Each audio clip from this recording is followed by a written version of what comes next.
down here and see old Herman looking real weird out there. Hey everyone, we're just having some cake and ice cream right now, celebrating Jake's birthday. 24. Thanks for having a birthday. That's right. So we're enjoying some cake and ice cream and watching Zach's hunt from the other day where he shot a big 8-pointer that Logan filmed. I haven't really seen any of the footage yet, so this is pretty exciting. Before we get to the video, we just wanted to mention a quick giveaway that we're doing. We're going to be giving away 10 THP t-shirts, and to enter to win, you got to use the hashtag #HuntOnUs. The Hunt on Us promotion ends November 21st, so there's like 9 days left. Till next Tuesday. Till next Tuesday, we will randomly select 10 winners to get a THP t-shirt. And Ted, what is Hunt on Us all about? So, Hunt on Us, all you gotta do is take a picture of your hunting license, send it in to huntonus.com, and they'll give you $25 in credit for legendarywhitetails.com. So I hope you guys enjoy this episode. We're going to get back to watching this one because we haven't seen it yet. All the haters out there that said that they think that thing looks weird. I don't disagree, but man, they come stomping right to it. Haters hang loose.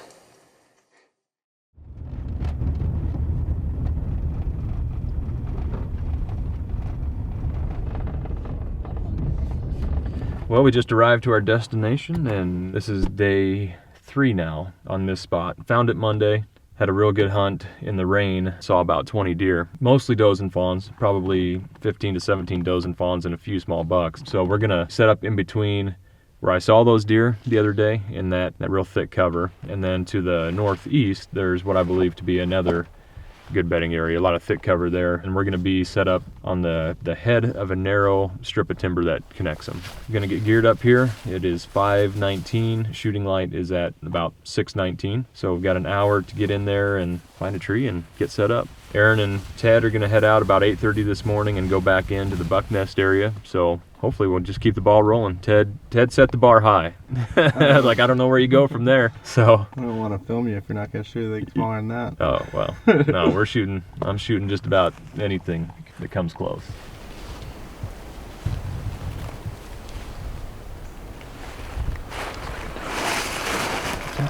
Look like a doe.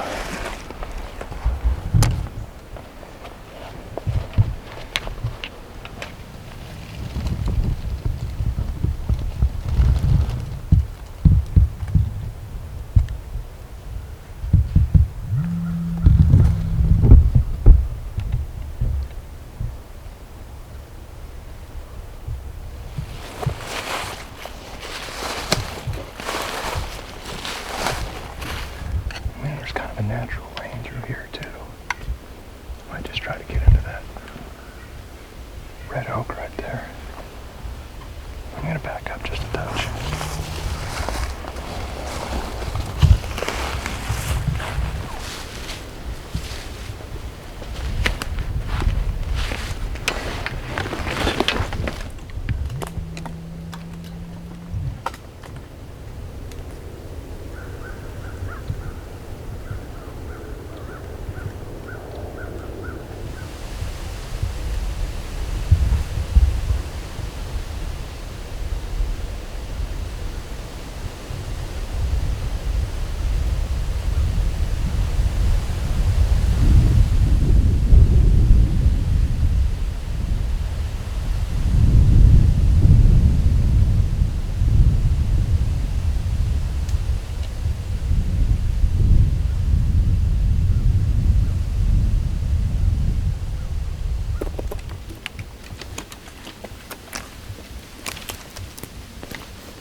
If you hunt public lands in a state where you can't cut branches, like Iowa, it always helps to bring a little bit of extra rope or bungees or something like that to where you can pull branches and clear a shooting lane.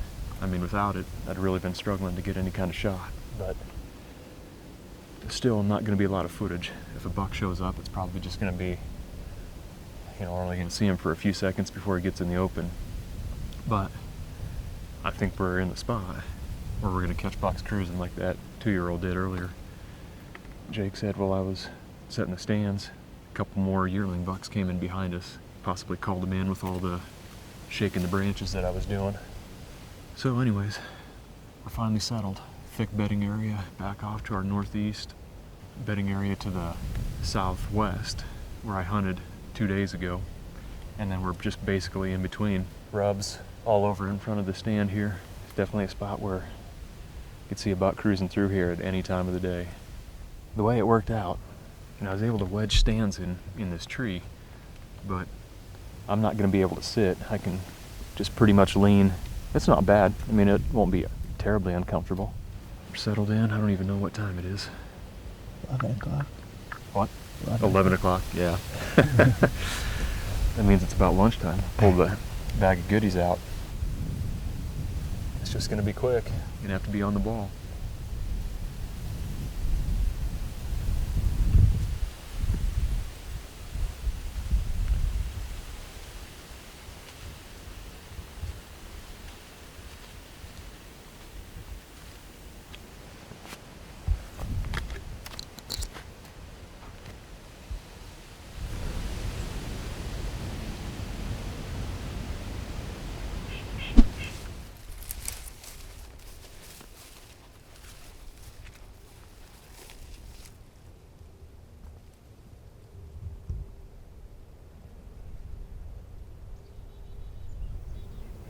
It's around 10 a.m. and Ted and I are headed in to try to sit midday and all evening down here at the buck nest.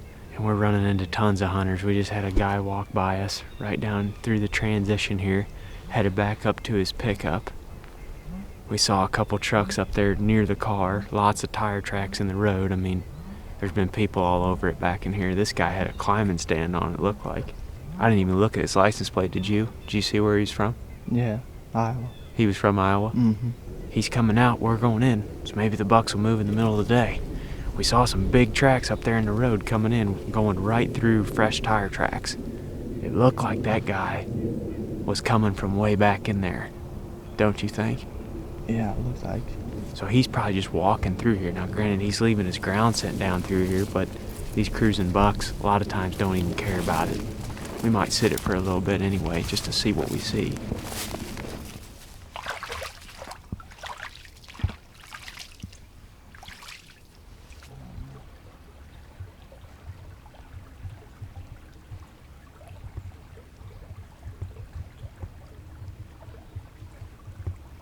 As usual, in the first week of the rut, we're going to have to adapt a little bit. We've now seen 2 hunters in less than 100 yards down here in the buck nest.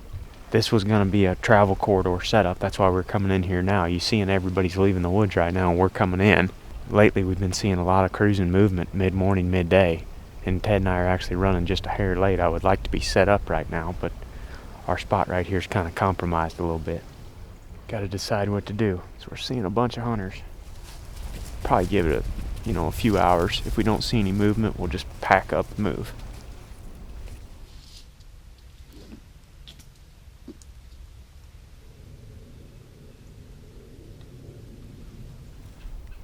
We're set up. We got a good vantage point out of this tree, as you can tell, looking out across all this nasty grass. The problem with this spot today is that there's a bunch of people in here. We'll sit here for a little while at least. If this don't pan out, if we don't see anything in a few hours here, we'll probably try to get out and either go bounce around, hunt somewhere else this evening. But we went and forgot the dadgum tree saddle platform, so I'm just standing on a climbing stick and a branch over here. Just trying to make it work. It's not too bad so far.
Well, it's 10:30, and just had a nice buck come cruising through. Jake and I are just sitting here talking about Ted's hunt and talking about how the season's been going. And he says, "Big buck down below." He popped out. It looked like he was going to keep working north, so I waited for him to take a few more steps to where he got behind a tree. I called at him, and he had heard it, and he walked over to another scrape and started working an overhanging branch. I was hoping he was going to come directly at us and come into this opening, but he started working behind the stand and eventually got downwind, got a little goosey, and took off. And there's no way I can shoot back here. I mean, I weaved my bow through there, but there was no way to pull back and shoot. Could have shot him if it makes you feel better. Yeah, Jake could have shot him. I know you could have. He was, 20, 22 yards. Just didn't work out. But that's a problem with calling it deer like that, to where, it's relatively open in front of the stand. And granted, I waited until he got behind a tree so that, his vision was somewhat blocked to this area. But, from where he's at, he probably could see right down here in front of the stand. And obviously there's not a deer there. So of course he's going to circle to the backside, downwind side of what he'd heard. That's how it goes a lot of times, and that's why, we generally don't just blind call it, because that's usually what's going to happen, is they're going to come to the downwind side of that source of the sound.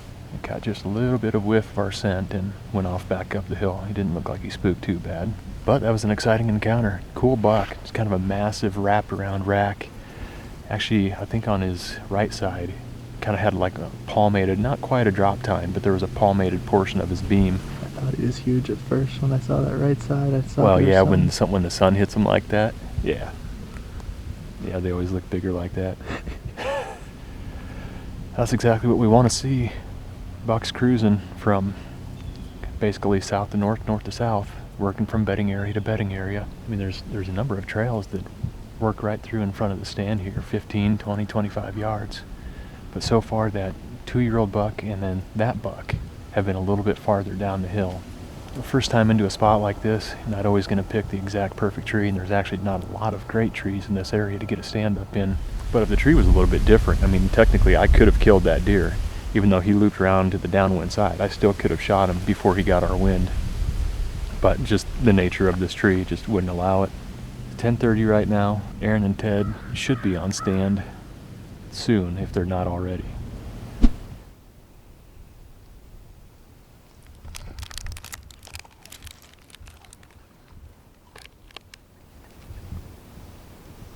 Yeah, this wind is not good. We need to get out. What do you think? Yeah. It's about 1 o'clock right now, and me and Ted just ain't feeling it in here. I think we're gonna pop down and move. During the rut, I don't want to sit in the same spot very long unless I'm seeing action.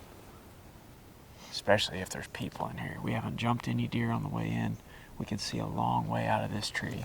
We've been sitting here for probably an hour and 15 minutes, not too long. Not to say that we couldn't see anything out of this stand. I mean, if the wind was a little bit better, it'd probably stay. But there's a little waterway strip out here in this field. It's kind of hard to see, but there's some light-colored grass that's leading out of this creek behind me that's heading into the main timber. And that spot's a little bit lower because it holds water, and the grass is lower right there. So those deer will travel, especially the bucks, will travel out of those main woods and use that waterway to cross through here and pop across all those doe trails leading out of bedding. And right now, I mean, that's why you gotta bring milkweed, guys. Today, the forecast is for northwest wind, which should be hitting me right in the back of the head and blowing right at the camera. But the milkweed is telling us that wind is swirling, and it's going right back down that waterway right there, which is not good. I mean, that's cutting off half of our cruising trails that were hung over right here. So we're gonna pop down out here and move. That's all there is to it. Let's go, Ted. I don't like it. I don't like it at all.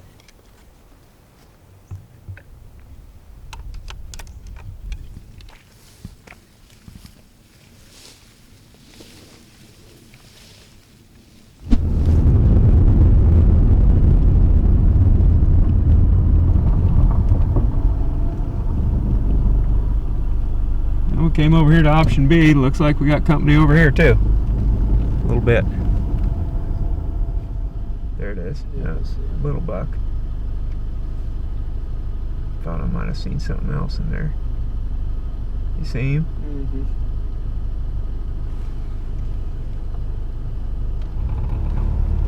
Little guy, but still. Look at him. He's not even picking up his head looking at us hardly. Doesn't even care.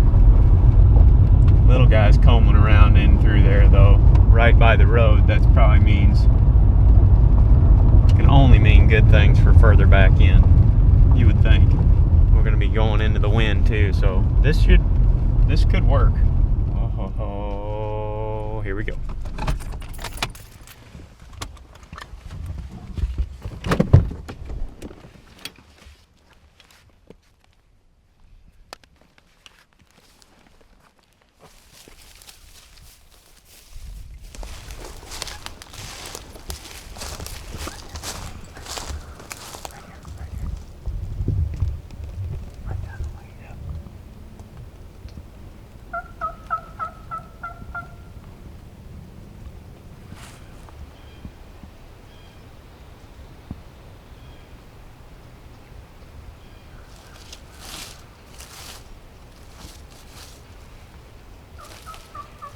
We're trying to get back in here to this bedding area and we're already running into a bunch of deer.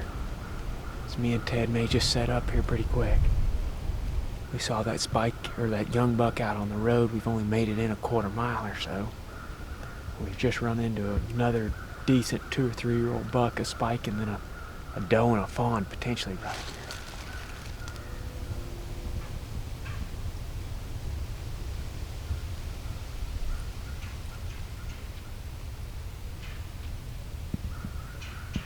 We saw that spike back there, like there's probably a hot doe back here. See him? Are you on him?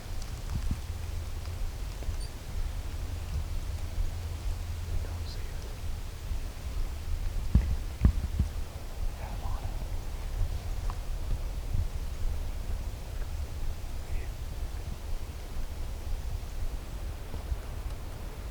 You on him? Sure not, Ted.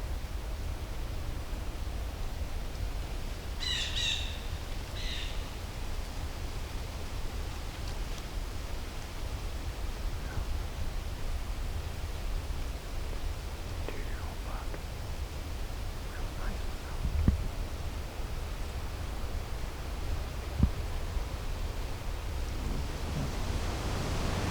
Cut your track right there.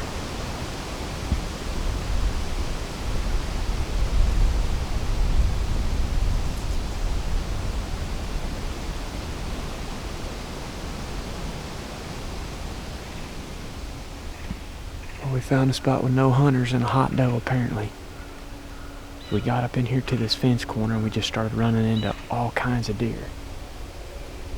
Me and Tad are standing here trying to figure out what we're gonna do, because the spot I want to get to is a half mile back there, but you know, if we're in deer already and if there seems to be a hot doe right here, we don't want to go past her. And we just about did. We're gonna try to pop up in a tree fast or get on the ground or something right over here. I wouldn't be surprised if there's more bucks gonna be behind her here real soon.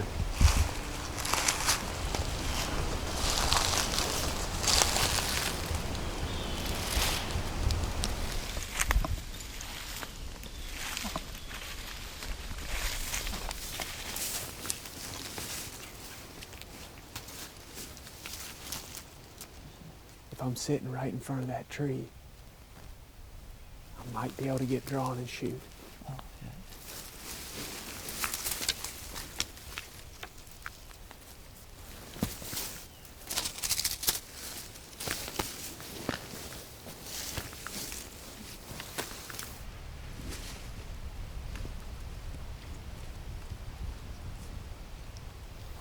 What'd you say?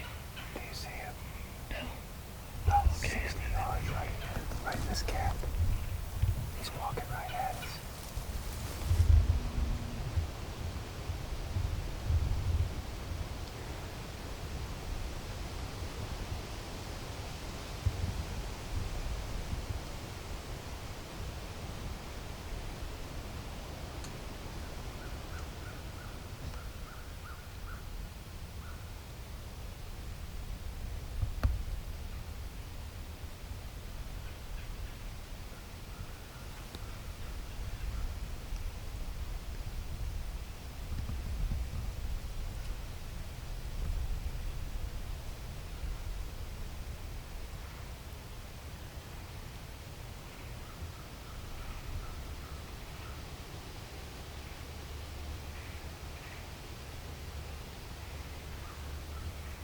feel pretty naked up here. Ted's blended in good back there. But I think he would have walked right on through. He veered off about 35 yards from me.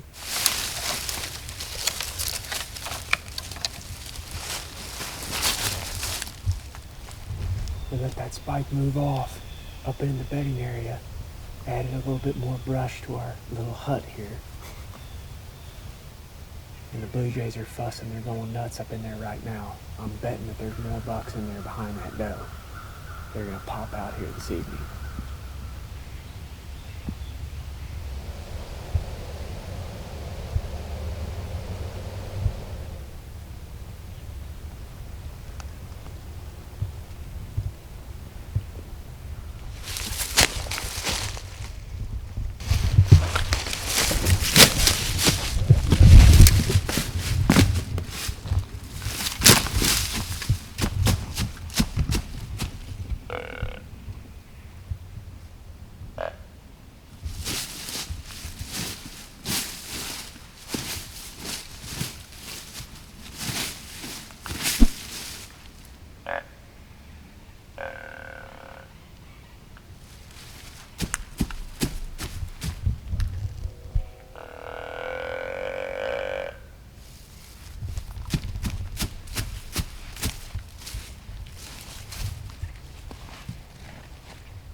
idea why he went that way.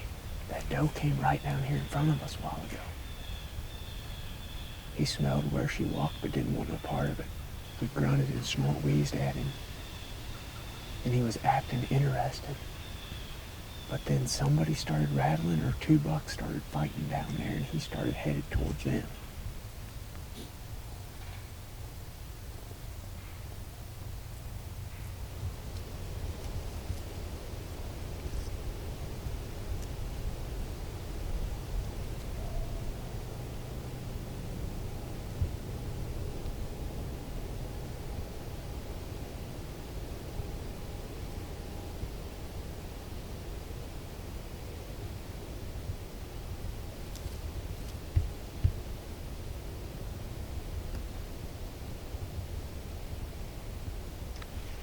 I still don't know what that was, whether that was bucks fighting or somebody rattling, but if that noise wouldn't have started down there, I think that buck would have come in. I snort wheezed at him, and he looked over here, couldn't see much, and then he started pawing the ground. Like you could tell he was getting pretty aggressive acting. I think he would have come in had those 2 bucks or that guy rattling not started, but 50 yards away. Man, he was a dandy too. We just saw another buck come out of the same bedding area a few minutes ago, younger 2 or 3 year old buck. That's why you bounce around in the rut, guys. I mean, Ted and I started out kind of pessimistic about the day because we ran into all the hunting pressure over at the buck nest and just got in the car and drove down the road a ways, went to a different piece of public land, and didn't even get back to the spot that we wanted to go before we started running into deer. Man, he's big though. Real good one. I think either way, we're either going to be here in the morning on the ground with a decoy in a stand, somewhere close. Well, it must have been a guy rattling because I can see a headlamp coming down through the woods up there. Maybe he shot the buck. He very well could have. We're going to go up there and find out.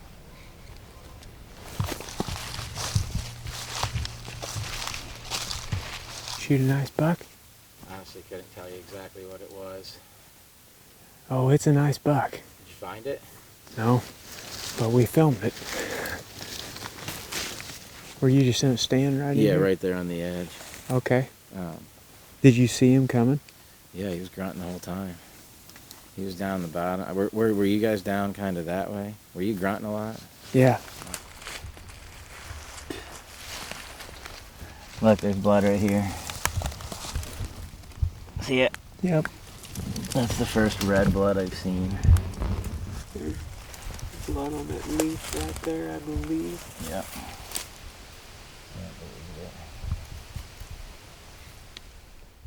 Well, guys, that was a bit of a roller coaster of an evening. We saw that big buck come out, got real close. Me and Ted are excited, you know, thinking we're going to come back here in the morning and get on him somehow. And we look up and see a guy's flashlight coming from the direction that the deer went. Come to find out, the gentleman had actually shot the buck. Ted and I helped him track him for a little bit, but couldn't come up with the deer. However, we only went like 30, 40 yards, and he talked like he was going to back out and wait for him till morning, but we showed him the footage of the buck, and he had no idea it was that big, so I think he was pretty excited about it. But hopefully he gets him. If he does, he told me that he's going to send me a picture via Facebook or Instagram or whatever. At least we know now. Ted and I were getting ready to walk out of the woods with a plan to come back in here in the morning, and I'm happy that the guy got a shot at him. Obviously, I would have liked to have gotten it, but you know, that's pretty cool that we saw the buck right before the guy rattled to him and then shot the deer. So hopefully he can recover him in the morning when he comes back in and gets himself a nice Iowa buck. He traveled a long way, and it sounded like he's waited several years to come out here hunting. So good luck to him, and hopefully he gets that buck. In the meantime, Ted and I are going to go back to the drawing board. We saw a lot of hunters today, and that's pretty typical. November 7th, public land in Iowa. It is full. It definitely was today. But by bouncing around, you can find them. Let's go to the house and see what Greg and Jake saw.